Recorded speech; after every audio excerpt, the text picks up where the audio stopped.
Cana aldığımız da veriyor. İşte var bir sebepleri. Az bir kaşık çayına bunlar tişbeti. Evet şeyler. Tamam.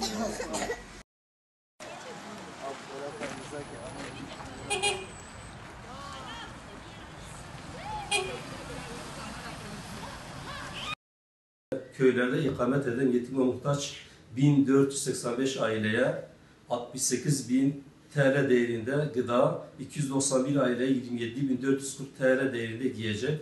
Kurban Bayramı'nda ise 500 aileye 13.500 TL değerinde kırmızı et yardımı. Ayrıca hayırseverler tarafından yetim ve muhtaç ailelere vermek için gönderdiği 5.420 TL'lik nakdi yardımı Kızıltepe'de ikamet eden 8 yetim aileye teslim ettik.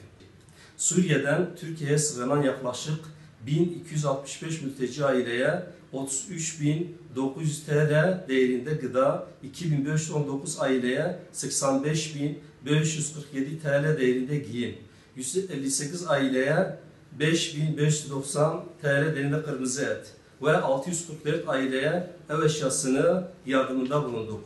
2013 yılında Rahmet Gıda Bankası olarak toplam 6.911 aileye 258.448 TL değerinde yardım yapıldı.